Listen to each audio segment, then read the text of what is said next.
And welcome back to accounts is easy. I hope आपने last video तक देख के थोड़ा बहुत हैंडल कर लिया है अभी तक company accounts. Now today we are going to do special focus on how to make notes to accounts, the share capital part. This is what I told you in the last class also कि इस बार हम लोग share capital बनाने पे focus करेंगे जो usually around 3 या 6 marks का आ सकता है। कभी कभी इंडिविजुअल सम आ जाता है, कभी as a part of the whole sum भी आएगा। So we should be knowing this and sometimes along with the issue of shares, that sum you might be asked to make small notes to account for share capital. तो वैसे सम में भी आप उसको attempt कर सकते हैं। तो यूजुअली आता है तो इसको ज़रूर करना, इसको स्किप मत करना। This will definitely fetch you marks. Okay, so I am taking a small sum and I'll take various cases after that. Okay, so get ready for it, get your pen and paper and start solving with me. Okay, now here a company is authorized to raise 20,000 shares of 100 each. ये 20,000 number of shares है और ये 100 nominal value हो गया। तो total इसका authorised capital कितना हो गया? 20,000 into 100. That is, it is allowed to raise a maximum of 20 lakhs. ये हो गया authorised capital which is also called registered capital और nominal capital. ये किसी किसी सम में दिया रहेगा, जरूरी नहीं है दिया रहे। तो अभी इस सम में दिया हुआ है, so we have to first thing write that. We always start with the authorized capital. अब अगर किसी सम में नहीं दिया है तो भी ऑथराइज्ड कैपिटल लिख के उसको ब्लैंक छोड़ देंगे, लेकिन उसको लिखना है। Is a very essential part of the format of the notes to accounts for share capital. So authorized capital is the maximum permissible amount of capital that a company can raise. तो इसका nominal value breakup और इसका total amount हम यहाँ पे ऐसे लिख के बस छोड़ देंगे। This is a piece of information, this is allowed. ये जरूरी नहीं है कि कंपनी सारा कुछ पहले ही मार्केट से उठा ले।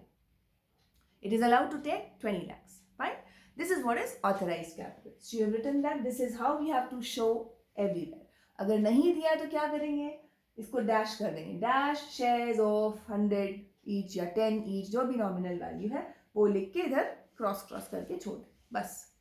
But you will write that. Okay, next is it issued rupees 15 lakh shares. So rupees दिया है, नंबर ऑफ शेयर्स नहीं दिया है, so I don't have to multiply with 100. This is 15 lakh worth of shares. Now this is going to be standard for all the cases. और उसके बाद की जो information है that I'll keep changing from case to case. Authorized के बाद आता है issued capital.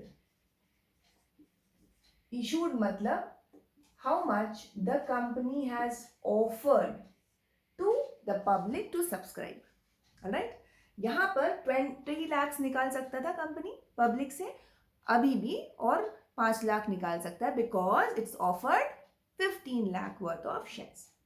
Fine, this is whatever is offered is called issued capital. तो उसमें क्या लिखेंगे?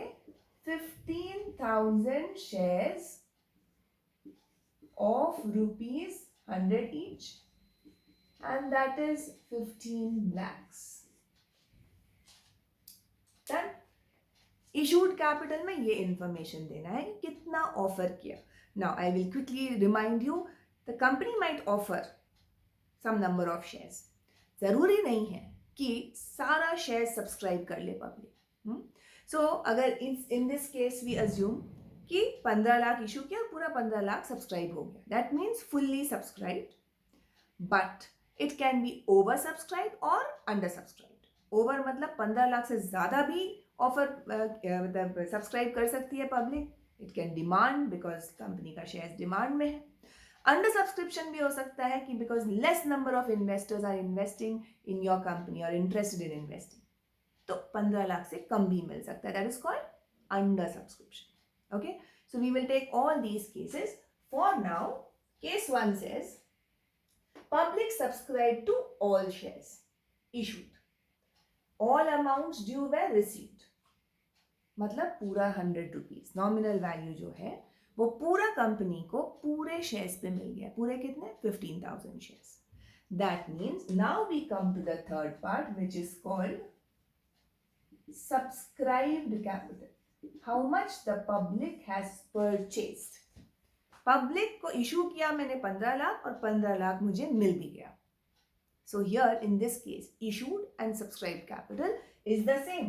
So in this case, usually क्या होगा, मैं 3 में break करूँगी. If there is a difference between issued capital and subscribed capital, I will write it separately.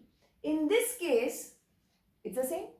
15 lakh issue किया, 15 लाख मिल गया. So issued and subscribed is the same.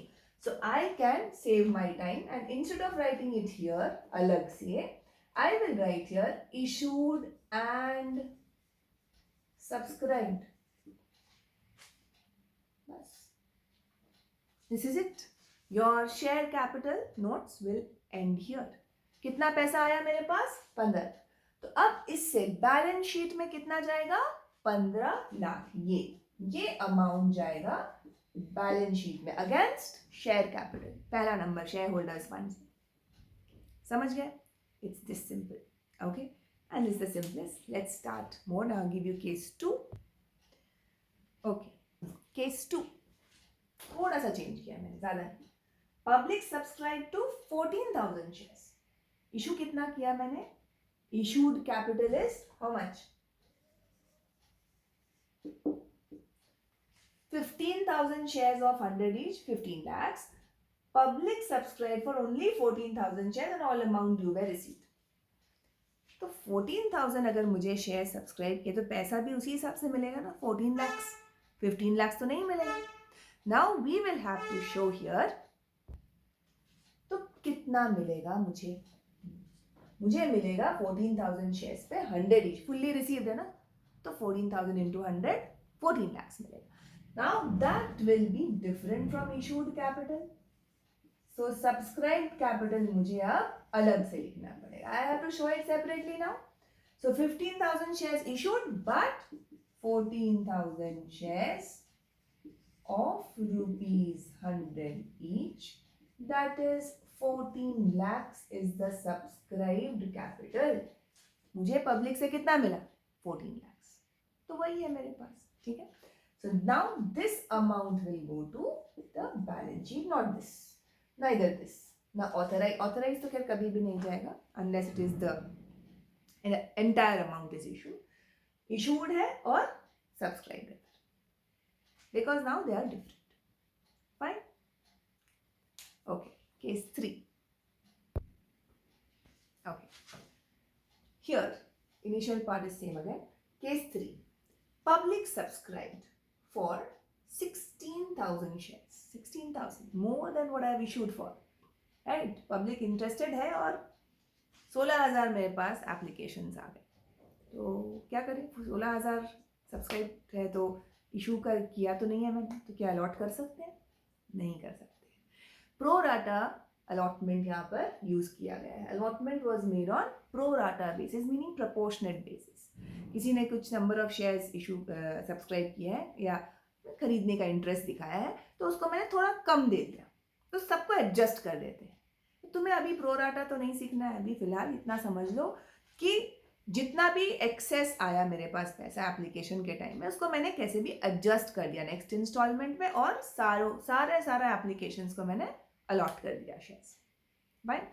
So basically I can allot only a maximum of what I have issued. I can't be allotting more than what I have issued. Not possible. Okay. So maximum इतना है, तो मैंने किसी को दुखी नहीं किया, कोई एप्लीकेशन रिजेक्ट नहीं किया, and I have utilized excess money and made them all happy. So in this case issued capital तो यही है. Subscribed capital कितना होगा बताओ? सोचो. अभी मैंने क्या बोला? जितना इशूड है उतना ही दे सकते हैं, तो फुल्ली सब्सक्राइब्ड हो गया. करेक्ट. एडजस्ट हो गया मनी, जितना भी एक्सेस आया था मैंने एडजस्ट कर दिया within the calls. Shares can be issued in parts, installments. तो पहले इंस्टॉलमेंट में जितना एक्सेस आया मैंने उसको यूटिलाइज कर लिया अलॉटमेंट में, कॉल्स में, और वो सेटल हो गया. तो अभी ये सब्सक्राइब कैपिटल भी सेम हो गया. तो इशूड एंड subscribed.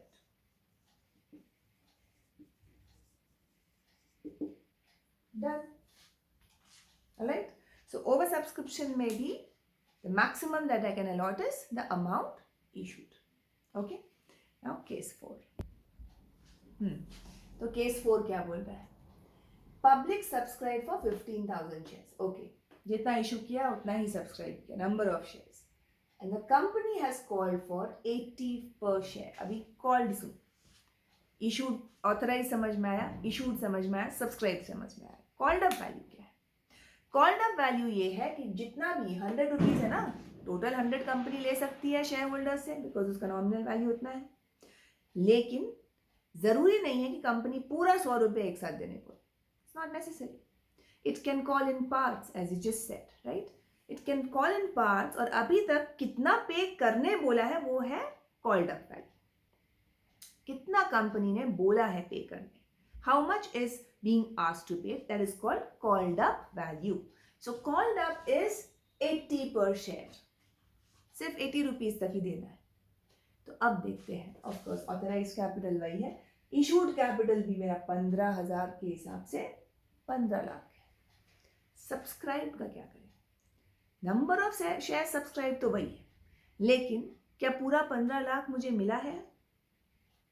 नहीं मिला है, क्योंकि मैंने मांगा ही नहीं. The company has asked only for 80 per share. 100 पर शेयर बोलती देने तो कॉल्ड अप वैल्यू 100 होता और पूरा 15 लाख मुझे मिलता. Right? So here, if I consider all amounts due were received, तो जितना भी ये 80 पर शेयर कॉल किया है ये पूरा मिल गया है. अगर हम ये सोचें तो सब्सक्राइब्ड कैपिटल होगा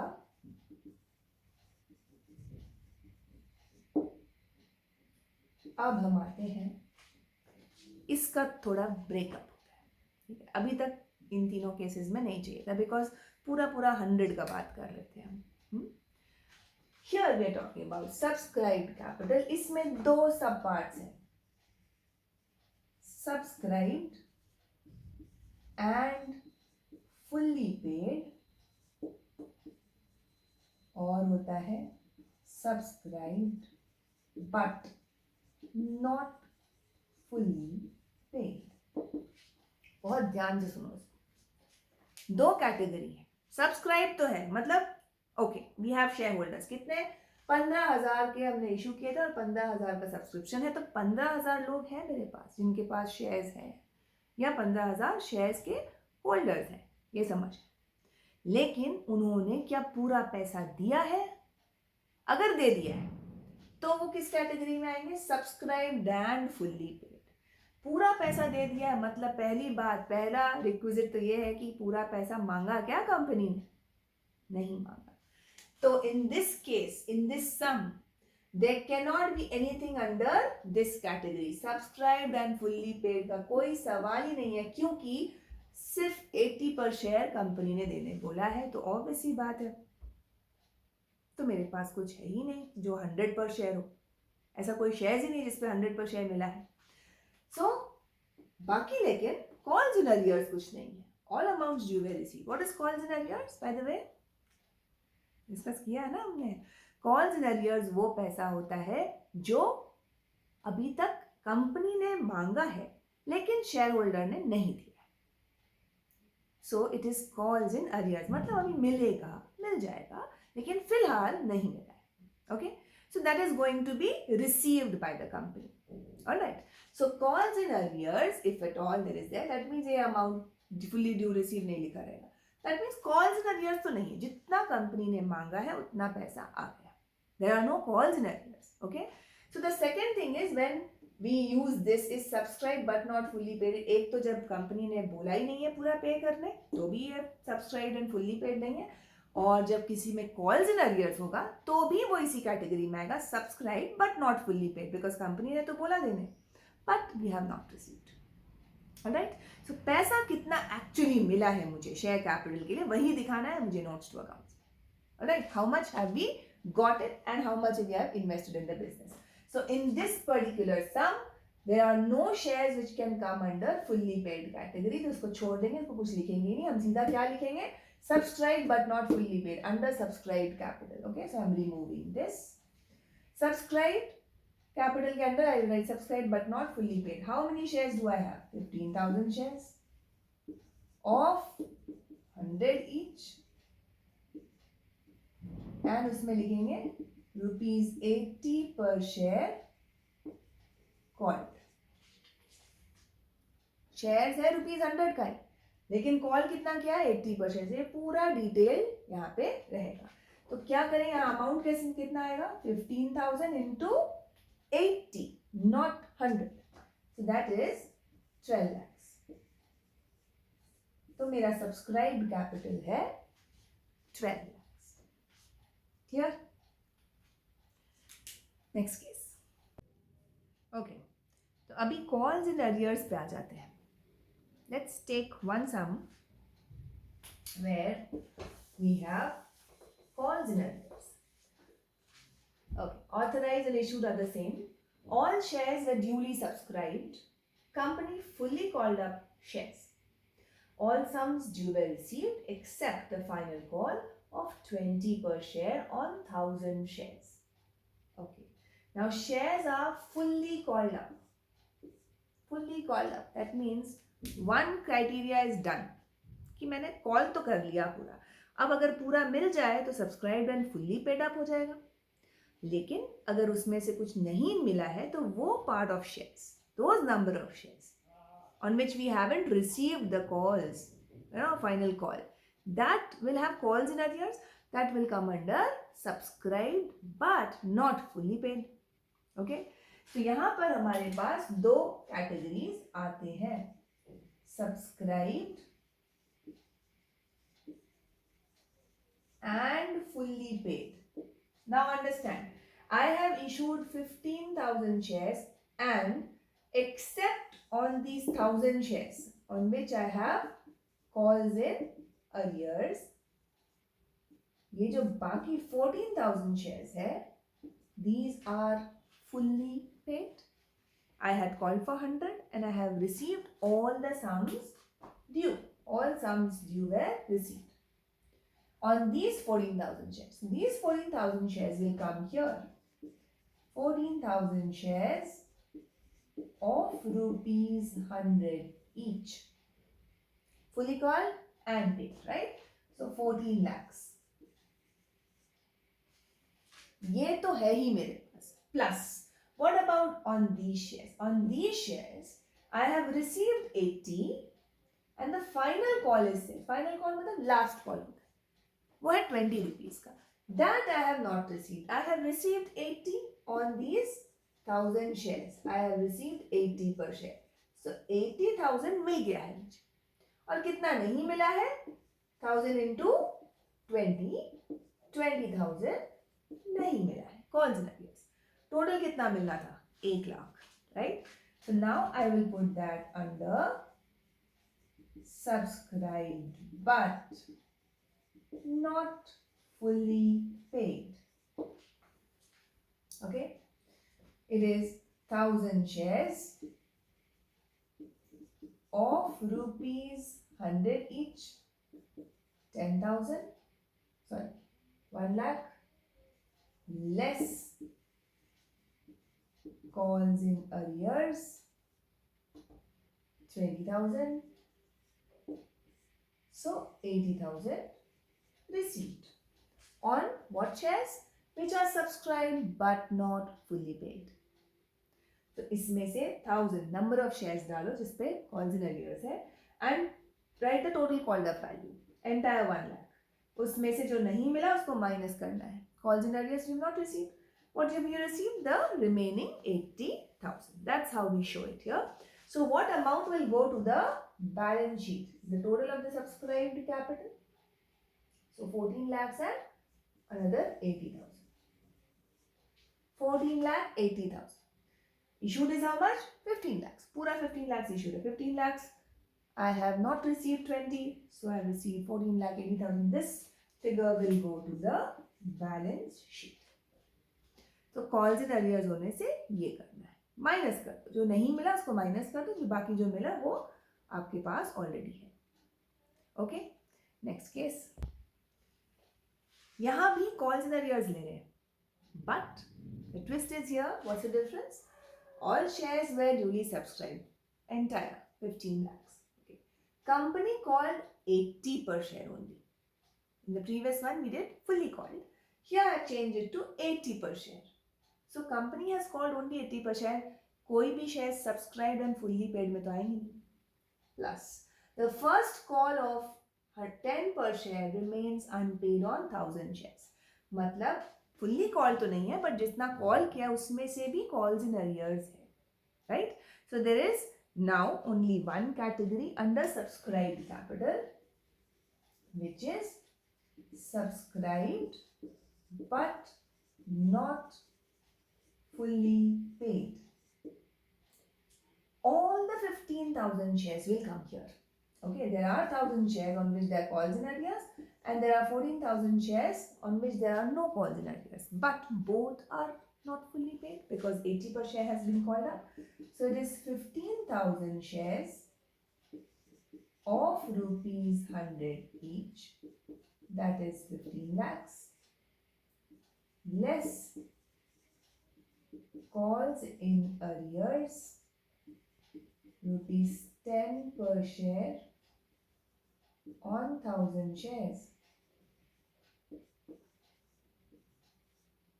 10,000. Alright? Yeah. So this is 14 lakh 90,000. Oh, I'm sorry. This is 80 per share. This is not 100. Sorry. 80 per share, this is 12 lakhs. Right. 15,000 shares of 100 each, rupees 80 called. So 15,000 into 80, 12 lakhs. This is what I was supposed to receive. Less calls in arrears. This is C. The first call of 10. First call, second call क्या होता है? Different installments.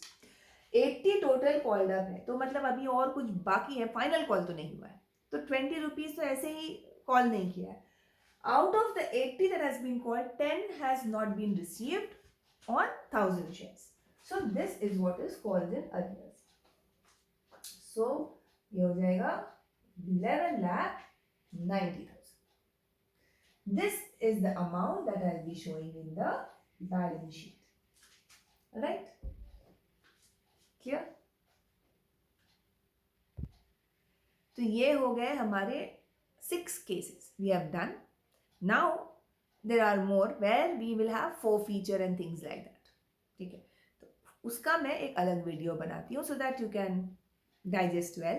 अभी तक जितना हुआ है just go through it once again, make a note of it, and similar जो sums है वो books में से निकाल के आप solve illustration भी solve करोगे तो आपको ये practice हो जाएगी. Okay, so we'll take it further in the next one. Till that time, stay tuned and keep practicing accounts. Make it easy. Bye bye. Take care.